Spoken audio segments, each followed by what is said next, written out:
नमस्कार, मैं शिखा श्रीवास्तव ज्ञानगर अड्डा से। लास्ट वीडियो में हमने डिस्कस किया था मैटर को कैसे लिविंग और नॉन लिविंग सब्सटेंसेस में उसका हमने क्लासिफिकेशन पढ़ा था। फिर उसके बाद हमने उसकी भी कैटेगरीज पढ़ी थी, किस तरह से नॉन लिविंग जो मैटर है वो प्योर और इम्प्योर सब्सटेंसेस में डिवाइड किया गया था। फिर प्योर की क्या सब कैटेगरीज थी और इम्प्योर की क्या क्या सब कैटेगरीज थी। तो इसी सीरीज में आज हम स्टार्ट करेंगे प्योर सब्सटेंसेस से। प्योर सब्सटेंसेस जो कि नॉन लिविंग मैटर का ही पार्ट थे। प्योर सब्सटेंसेस, प्योर सब्सटेंसेस में हम लोगों ने देखा था कि उसमें सबसे पहले जो था एलिमेंट था और कंपाउंड्स था। तो आज के वीडियो में हम एलिमेंट डिस्कस करेंगे।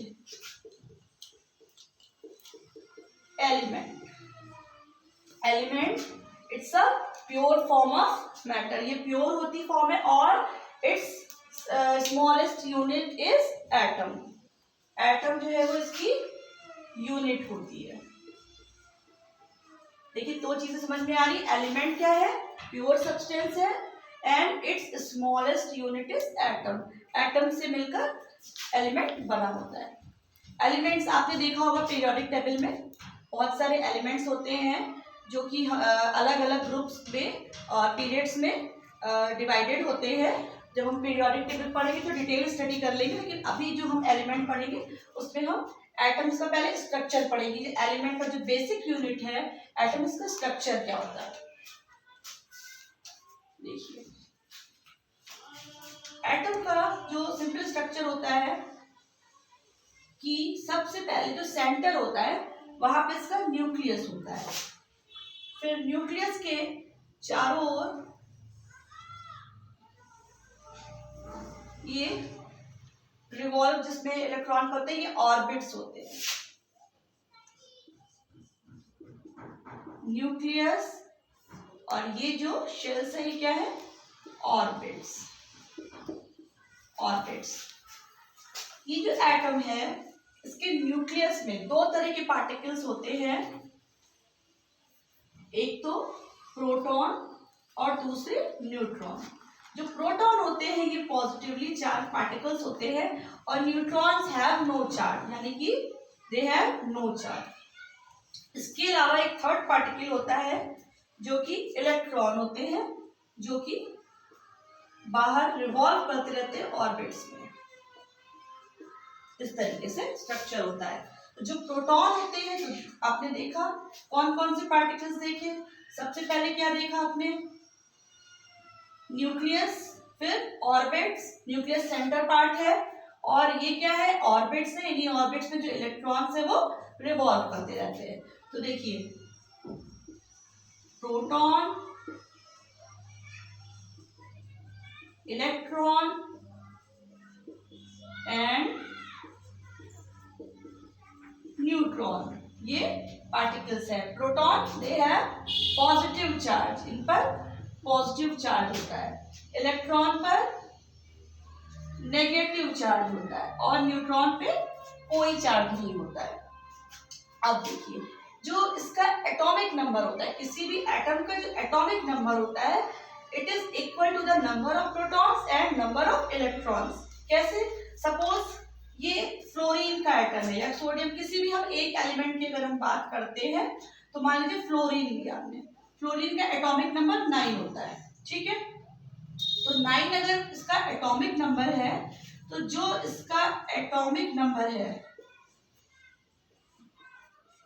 will be equal to the number of proton and number of proton will be equal to the number of electron, ठीक है। यानी कि अगर एटॉमिक नंबर 9 है तो इसमें प्रोटॉन कितने होंगे? 9 होंगे और इलेक्ट्रॉन कितने होंगे? 9 होंगे। तो हमें एटॉमिक नंबर से पता चल जाता है कि इसमें प्रोटॉन्स कितने हैं और इलेक्ट्रॉन कितने हैं एटम्स में। इसी तरीके से अगर हम इसमें देखें तो 9 इलेक्ट्रॉन्स है तो 2 इलेक्ट्रॉन्स हमारे यहाँ होंगे और बाकी के जो 7 है वो आउटर शेल में होंगे। सबसे इनर शेल में 2 होंगे, फिर बाकी के आउटर शेल में होंगे,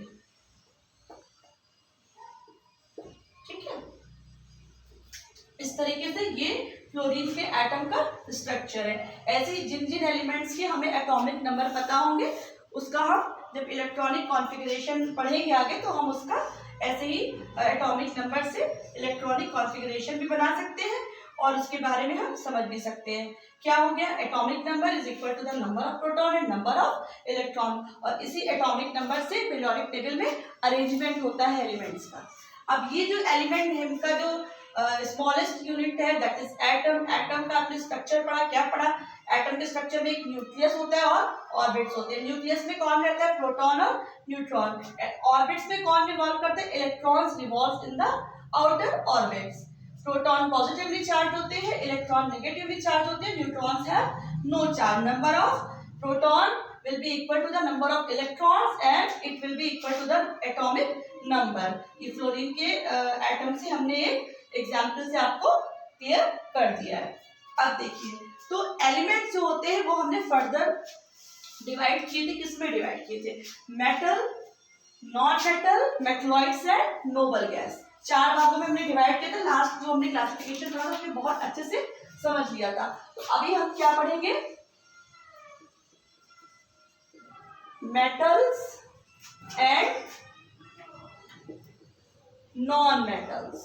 दिख रहा है आप लोगों को, मेटल्स एंड नॉन मेटल्स।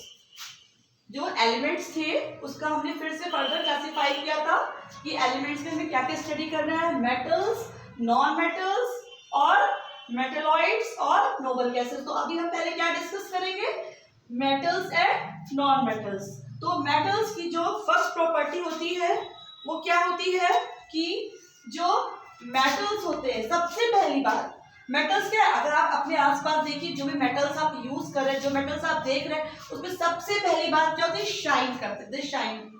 तो इसके लिए हम जो वर्ड यूज करेंगे दैट जो मेटल्स होते हैं दे हैव शाइनिंग और लस्टर। दिख रहा है आप लोगों को, लस्टर, ठीक है। और नॉन मेटल्स में क्या है, क्या होता है ये, दे हैव नो लस्टर। दिख रहा है, ठीक है।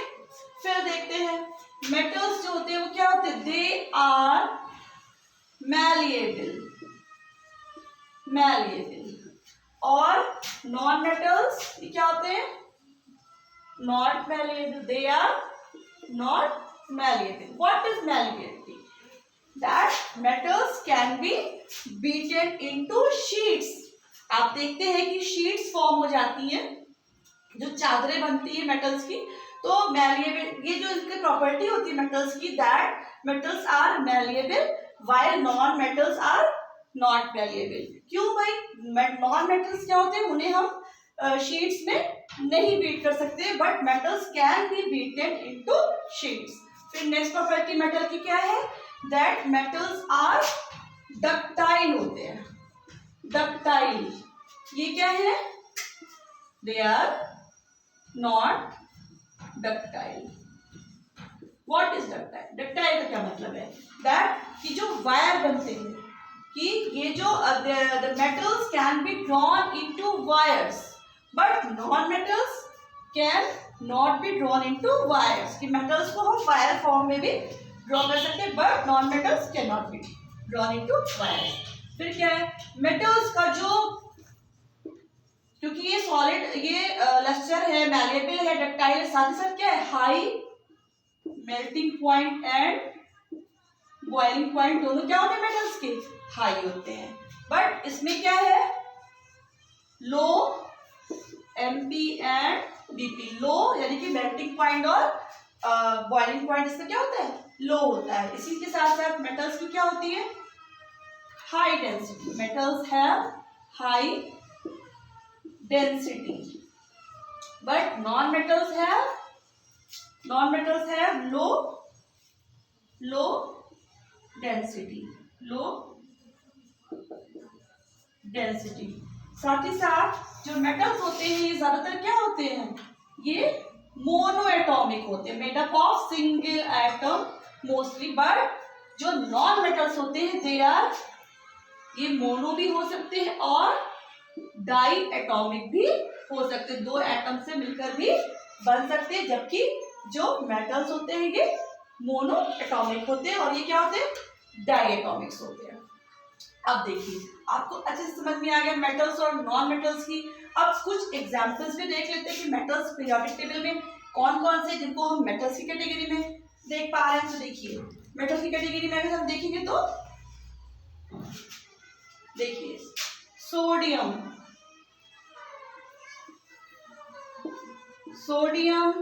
फिर पोटेशियम,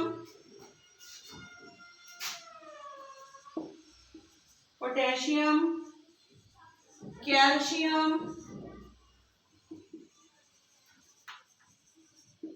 मैग्नीशियम,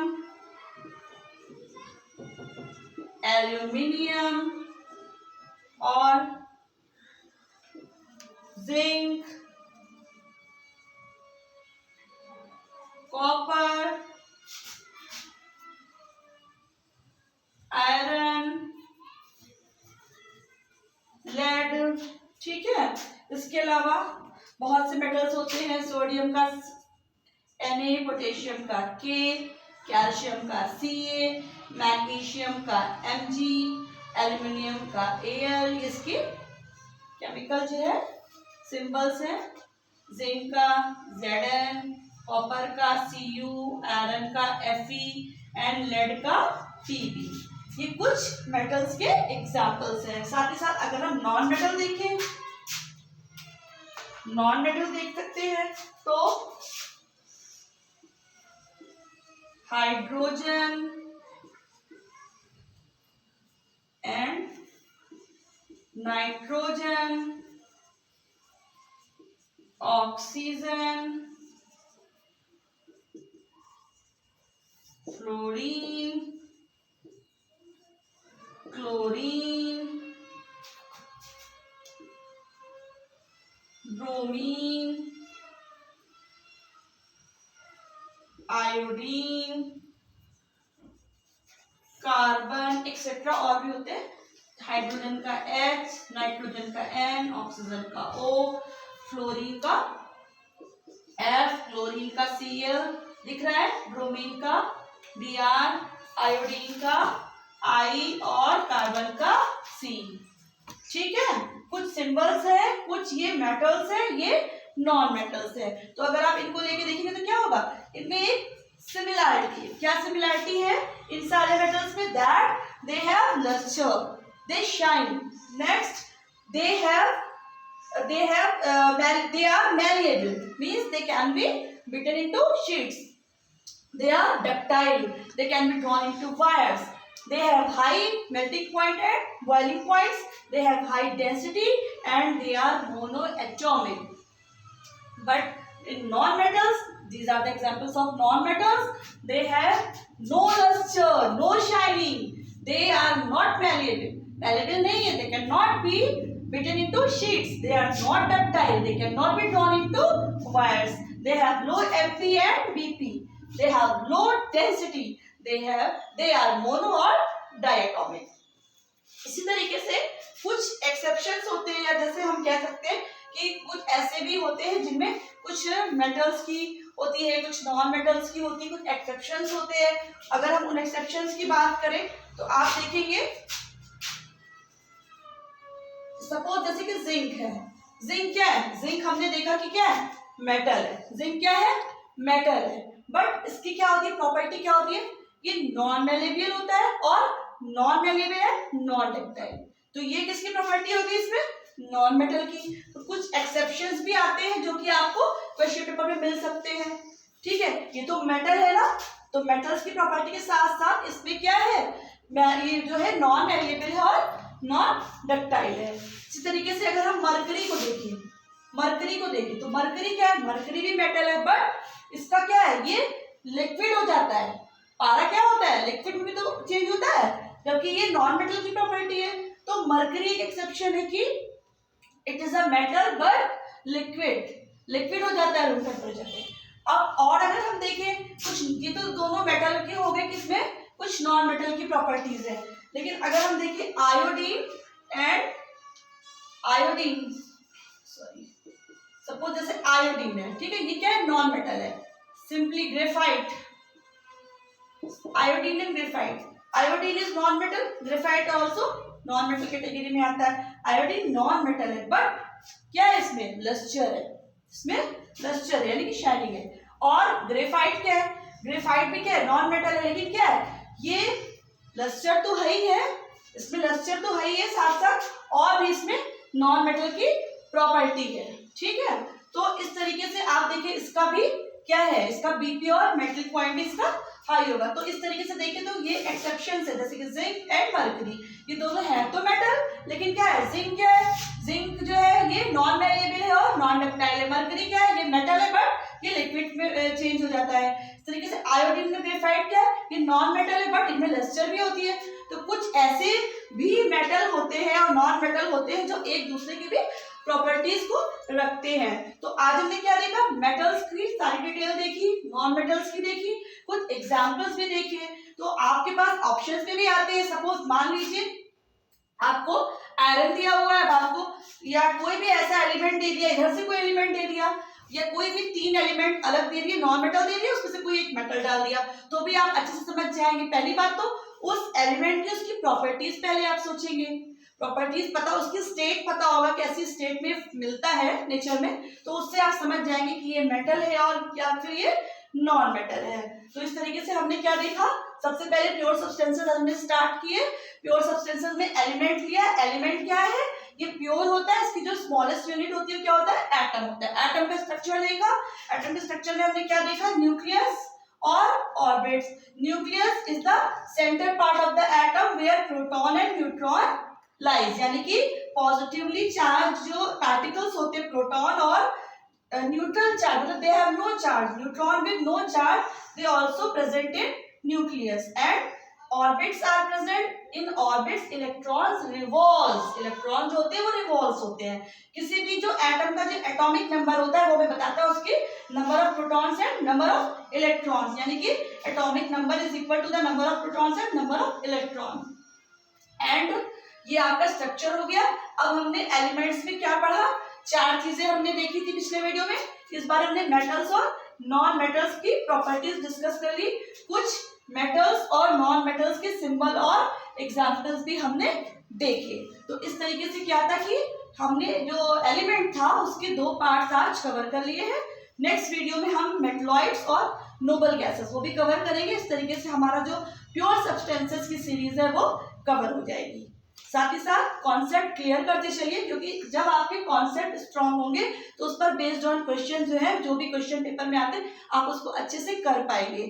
और यही मेरा या हमारे चैनल का यही मोटिव है कि आप अच्छे से स्कोर कर पाइए जो भी कॉम्पिटिटिव पैटर्न के क्वेश्चन है। Thank you so much.